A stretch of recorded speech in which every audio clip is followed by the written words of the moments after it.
What is up, everybody? Welcome to DFS by the Numbers. These are my full card breakdown and predictions for Dana White's Contender Series week number 9. I need all the wins, yeah. Harder than all that is. You better move, you might get knocked out. Knocked out. You better move, you might get knocked out. Knocked out. You better move, you might get knocked out. Knocked out. And we are back for another Dana White's Contender Series breakdown and prediction video. This week we are breaking down a 4-fight card. I'm actually pretty upset with myself. I ended up taping this Lucas Hocha Davi Bittencourt fight, and then ended up, I think Hocha came in there and missed weight by like 5 pounds. So he lost the Bittencourt fight, which kind of sucks. Was looking forward to that one. So now we are down to 4 fights. 4 fights, and 4 pretty good fights here. So I'm looking forward to the week 4-fight card. What can you do? We have this week, and then we have one more week of Dana White's Contender Series, I believe, and then that's going to end the season. It's been a really fun season thus far, and looking to end it very strong here with some good fights, and this week and next week as well. So before we get into it, if you guys can please do me a favor, leave a like on the video, subscribe to the channel if you have not already. It is always much appreciated. We are back in terms of UFC content as well. UFC Vegas 80 content is going to be dropping throughout the week. Have all the fights taped already, just got to record it and get it out there. So that'll be out probably tomorrow for the full card breakdown for UFC Vegas 80. But we're talking some Contender Series today, and we're going to start with now what is the first fight of the night. We have Magomedov going against Mauricio Hufi. We'll start with Magomedov. This guy is 33 years old, 6'1", 10-1 and 5-0 in his last 5 fights. We have Mauricio Hufi, who is 30 years old, 5'11", 8-1 and 4-1 in his last 5 fights. We'll take a look at the odds, and we see that Magomedov opened up minus 200. He's currently minus 220, and then Hufi opened up plus 160. He is currently plus 190 there. So we'll start with Magomedov. He trains with Islam Makhachev, and he's Islam Makhachev's sparring partner. I saw Islam's tweet, I think it was a couple days ago, said that he's looking forward to seeing his sparring partner go out there and compete, this Tuesday. So that was a very good look right off the bat, and I was excited to go into the tape and tape this Magomedov guy. He is a guy with a 70% finish rate. Magomedov, 50% of those come by knockout, 20% of which come by submission. In terms of notable wins or losses for Magomedov, he beat Impa Kasanganay by decision in Eagle FC. That was recently. It was a split decision. And then he also beat Anthony Njokuani, brother of Chidi Njokuani, and that was by first-round knockout. And that was last year. So some notes I have here on Magomedov. He's a solid striker with great kicks. He has a solid head kick that he landed on Njokuani multiple times. He has hard leg kicks as well, and he throws some kicks to the body. Not really doing a ton of work with his hands, but, really kick heavy and pretty good kicks as well. Only thing I don't like about Magomedov in terms of that striking is he can be pretty low volume. So I like what I see from Magomedov in the clinch. He's very active and can land knees to the body and the head. Solid wrestling, and he's able to get fights down to the mat. He has a good chain wrestling, and he's able to kind of stick to his opponents like glue there. If his opponents do get up, they're typically going right back down, and he does a very good job at working his way into dominant positions and finishing the fight. He has solid ground and pound as well when he gets on top, and he has multiple finishes on the mat there. His takedown defense looks really good, and he's hard to take down, and he's really hard to hold down especially. His cardio concerns me a decent amount, actually. He seems to slow down a lot as the fight goes on, and his fights get really sloppy the later they go. So that's something to kind of look out for. But yeah, Magomedov, I was kind of underwhelmed, but I think I was coming in there with, very high expectations with him being, Islam Makhachev's sparring partner, right? And then in terms of Mauricio Hufi, this is a guy that is training at Fighting Nerds, which is the same gym as Caio Bahayo, and it's also the same gym as Gene Silva, who we saw win in Week 5. I believe he's an underdog in that fight. I did call that underdog, and he went out there and pulled off the upset, Gene Silva. So yeah, the Fighting Nerds, pretty solid gym, and we have Hufi, who is, let's see, 100% finish rate for Hufi. All of those come by knockout. No submissions on his record. And then Hufi has, in terms of notable wins or losses, he did knock out a former UFC fighter in Torres this year in the second round. Torres fought, I think it was like 13-4. It was a long time ago, like 13 years ago in the UFC, and I don't think he was in the UFC for that long. But regardless, a win against a former UFC fighter nonetheless. And his only loss came against Manuel Souza, who's pretty good, and he's 10-0, Manuel Souza is. And he actually hurt him bad and dropped him in that fight as well early on in the first round. So Hufi, this guy's a killer-be-killed fighter who has not been to decision yet. His lone loss comes by knockout against, like I said, Manuel Souza, and a back-and-forth war there. He's been out of the first round only a handful of times, and he's yet to see a third round in a fight. Hufi has a very hands-low type of style, which kind of worries me here in this fight. He pressures forward, and he really takes his time in there, marching down his opponents, and he waits for an opening to land a big shot. He puts everything into his punches, and he's looking to finish the fight with every single shot he throws. Hufi has a lot of power. He's super dangerous. So final thoughts on this matchup. I think it's a very tough fight to call, in my opinion, and the line doesn't really indicate that. Obviously, I figured Magomedov would be a pretty big favorite, considering he is the sparring partner of Islam Makhachev, and we all know him. But like I said, I think my expectations might have been a little bit too high on him, but I just wasn't that impressed with him, to be honest. If Hufi is able to keep this fight standing, I think he has a solid chance here to find a knockout. I do think somebody's getting knocked out here, though. I really do. I worry about the head kick catching Hufi here. But, the power that Hufi has is absolutely no joke, and he might even have the card advantage here as well. I really did not like what I saw from Magomedov when his fights were extended. I'm going to take Hufi here to win this fight, pull off the upset, and win this fight by second round knockout. His takedown defense looked phenomenal from what I've seen, but it's definitely going to get tested in this fight here. But I like Hufi. I'll take him to win this fight by second round knockout, and should be a very good fight to kick off the card. Moving on, and some of these names this week are just ridiculous. But we have Magomed Gaziasolov going against Jose Daniel Medina. We got Gaziasolov, who is 29 years old, 6'3", 7-0, 5-0 in his last 5 fights. Medina, he's 32 years old, 6 foot, with he's 11-2 and 5-0 in his last 5 fights. So Gaziasolov is training out of KHK MMA team. In terms of notable wins or losses for this freaking, I'm gonna say Magomed from now on. This is getting ridiculous. Magomed, no notable wins or losses. Honestly, terrible competition outside of his last fight. Magomed has a 70% finish rate, 56% of which come by knockout, and 14% of which come by submission. So Magomed, he's undefeated, but very, very questionable competition. 6 of his 7 wins had a combined record of 3-8. 3-8. He's very big for the division. He's going to be the bigger guy in this matchup, absolutely. His striking is decent against some lower-level guys. Solid kicks to the body and the legs. He's very long. He's got some sneaky power on the feet, and I've seen him hurt multiple guys while standing. Magomed can wrestle as well, and he can wrestle pretty good. He's relentless with his takedowns. On top, he's good. He has good control as well, and he's able to let off some good ground and pound as well when on top. Magomed looks to be pretty well-rounded and looks solid, but he's fighting some of the worst competition I've ever seen. I like what I see from him, though, and if his skills can translate to actual fighters, I think he could be pretty solid there. As far as Jose Daniel Medina, he's training at La Base MMA. This is a guy in terms of notable wins or losses. Very iffy competition, but better competition than Magomed's competition, I'll say that. Medina has a 91% finish rate, 73% by knockout, 18% by submission. Good finisher is Medina. Some notes I have on Medina: he looks very small for the division. He looks like he could probably be a middleweight, and he's going to be very undersized here. It says he's 6 foot, but I'm not so sure about that. Might be a little bit less than 6 foot, to be honest. He looks small in there against a lot of his opponents.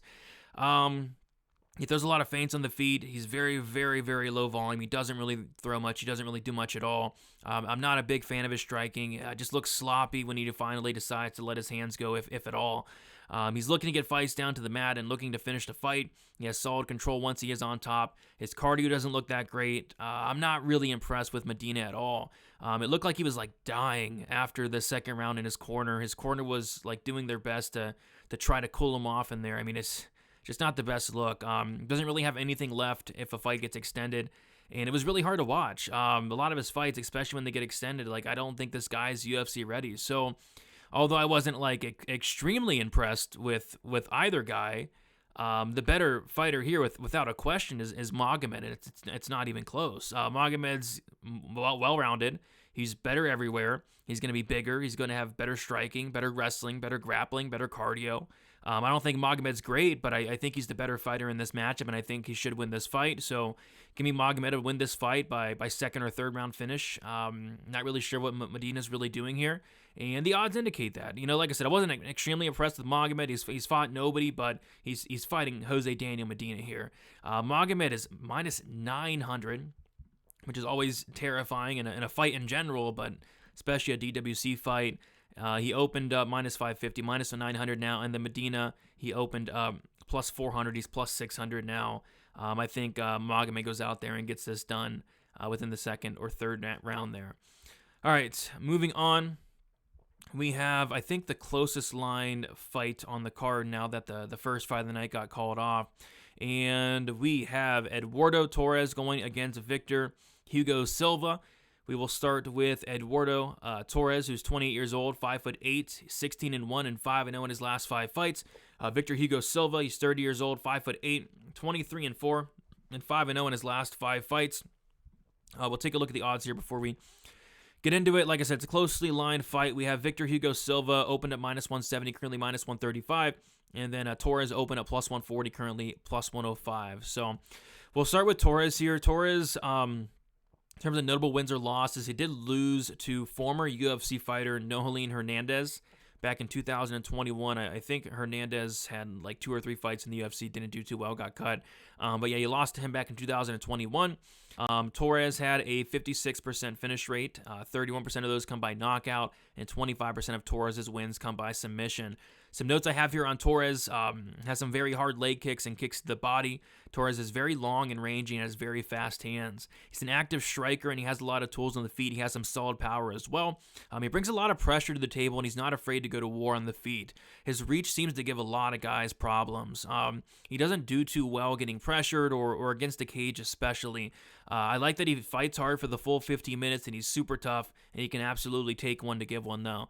Torres can be held against the cage, like I said, and he seems to be pretty comfortable off his back as well. I've seen him lose a lot of minutes getting held against the cage, getting taken down, getting controlled. He absolutely can be taken down, but he does an all right job at times at working his way back up for the most part. But like I said, there are times where he is losing a bunch of minutes on his back or against the cage there. As far as Victor Hugo Silva, training out of Astra Fight Team. In terms of notable wins or losses, nobody too notable. He has a good mix of okay fighters and terrible competition. Hugo Silva has a 70% finish rate, 35% of which come by knockout, and 35% of which come by submission. So Victor Hugo Silva has a solid-looking record on paper, but I believe like 12 of his wins are coming against a guy with a losing record. So kind of a padded record, if you will, for Hugo Silva. What I thought was very interesting is Hugo Silva, his nickname is Striker, right? And I thought that was pretty funny because the first fight I watched, he went for a takedown with like in the first 10 seconds. I was like, I'm expecting some striking here. And that's not what's really going on. But yeah, he won his, I think it was his last fight with a heel hook and got it done within like the first minute. He's looking to get fights down to the mat early and often, and he has a solid ability to get it down to the ground. He has very good control once he gets on top, and he's very dangerous with his submission games. And he sticks to his opponents like glue. He doesn't let them up, and if they do get up, they're going right back down. Silva throws with very bad intentions on the feet, but ultimately, he's looking to take the fight down to the mat. Don't let his nickname fool you. He's most definitely not looking to strike at all. And he's looking to get the fights down to the mat, at least in the fights that I watch, which I watched, 4 or 5 fights, and the majority of he's looking to get the fight down to the mat every single time, and he's good at it as well. So final thoughts I have on this fight. I have some mixed feelings about Hugo Silva. He has a pretty padded record, has not fought the best competition, but stylistically, I think this is a winnable fight for him. I think he can win minutes here both against the cage and on the ground as well. I like his willingness to get fights down to the mat, and I like his control once he is able to get on top. The cardio seems to check out, and it looks like he can go a full 15 minutes here without an issue. Torres is going to need to keep this one standing, and he's going to need to keep this fight off the cage. He's going to need to keep his back off the cage, and he hasn't really shown the ability to stop that. So I'm going to take Victor Hugo Silva to win this fight. I'm going to take him to win this fight by like a control-based decision in this one. And now we have the main event of the evening of this 4-fight card. We got Mortaza, Taha going against Rodolfo Bolato. We'll start with Taha, who is 27 years old, 6 foot, 6-0, and 5-0 in his last 5 fights. Bolato, he's 27 years old, 6'3", 10-2, and 4-1 in his last 5 fights. We'll take a look at the odds, and we see that Taha opened at -700, actually. He's currently -295, and Bolato opened up +500. He is currently +235. So we'll start with Taha here, who he's training out of KHK MMA, but it looks like he's been getting in some work with Sean Strickland lately at Extreme Couture, which is nice. In terms of notable wins or losses for Taha, he did beat Anton Turkalj as an amateur back in 2018. Taha has a 100% finish rate, 50% by knockout, 50% by submission, 100% overall. So Taha, he went 12-0 as an amateur, and he's currently 6-0 as a professional. He made his pro debut in 2020. So Taha's an equal opportunity finisher, and he's been out of the first round once in his 6 professional fights. Taha is very dangerous and throws everything with a ton of power, has nasty knees in the clinch. He also lands hard elbows when opponents are going for takedowns, which I do like as well. And he also lands hard uppercuts and times them very well. So Taha's takedown defense does look solid. I've seen him taken down, but he's able to pop back up instantly, which is good here especially. He can't get takedowns himself and has some solid grappling offensively. He has finished half his wins by submission. Guys are usually looking to take him down, but just don't have much success. He's usually the one that's able to get it down to the mat. And I think in pretty much every single fight I saw, guys were trying to take this guy down. And that's 100% going to be the case here as well. When he does get on top, if he is able to get on top, he has nasty ground and pound, and he's always looking to finish the fight, really wherever it goes, on the feet, on the mat, wherever he's looking to get the finish and looking to get his opponents out of there. I think Taha's a problem. He's 18-0. As a professional and an amateur combined, he's dangerous wherever the fight takes place. He's good wherever the fight takes place. As far as Rodolfo Bolato, he's training out of Team Nogueira. Notable wins or losses for Bolato. Both his losses come against Vitor Petrino, and both those come by knockout. And then his notable win, I guess, is Osseos dos Santos. In his last fight, Osseos dos Santos fought on the Contender Series last year against Anton Turkalj, and just looked horrible in that fight. And he looked horrible against Bolato as well. But Bolato was able to beat him nonetheless. Bolato, another finisher as well. 50% of Bolato's wins come by knockout. 40% of his wins come by submission for an overall finish rate of 90%. So Bolato did go to decision for the first time ever in his last fight, where he wrestled Dos Santos for 25 minutes. He's most definitely going to try to implement that same game plan here against Taha. There's no doubt about it. I'm not sure if he's going to have that same success, though. I don't think Dos Santos is that great. On the feet, Bolato's very low volume, but he's powerful. He's very hittable, and he's been knocked out in both of his losses. I don't think he's going to want anything to do with the stand-up here against Taha, and I think he's going to look to shoot takedowns very early and often. He looks to get fights down to the mat in a lot of his fights. He is a BJJ brown belt and has a lot of grappling experience, and he's a good grappler. I'm almost certain he's going to go for takedowns in this fight, and it would be not smart to not go for takedowns here. When he is able to get on top, he has good control, solid ground and pound, great elbows as well, very dangerous when he gets fights down to the mat. He'll push opponents against the cage, and he'll win some minutes there as well. And I'll say he has pretty solid fight IQ for the most part, and I think he's going to try to show that fight IQ in this fight here. So final thoughts on this main event.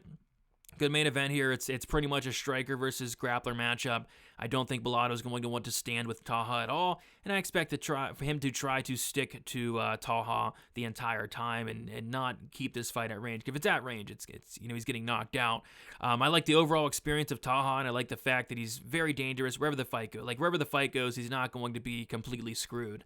If Bolato can't get this fight down to the mat early, I think it's a pretty quick knockout. I think it's a pretty quick night here for Taha. So that's what I'm going to go with. I'm going to say Taha knocks out Bolato, and I think he does it in the very first round. So give me Taha for the win, and I'll take him to win this fight by first round knockout. Solid card. Kind of upset that we lost a fight, but four solid fights. 4 fights where I could pretty much see every single winner, get into the UFC this card. So looking forward to that. Like I said, be on the lookout for UFC Vegas 80 content. I'll start dropping it pretty soon here throughout the week. So we have this week, and then we have one more week of Dana White's Contender Series next week. I looked ahead, and I'm really looking forward to next week. I think it's going to be a very, very good season finale there. So best of luck with all your picks, all your bets for Dana White's Contender Series Week 9. Be sure to leave a like on your way out, subscribe to the channel as well. If you do want extra content, be sure to check out dfsbythenumbers.com. I'm going to be putting out the betting breakdown video, going to be putting out the best bet article, all the good stuff. That'll be out on Monday there. So yeah, guys, best of luck. We'll talk to you soon, and enjoy Dana White's Contender Series Week number 9. See you.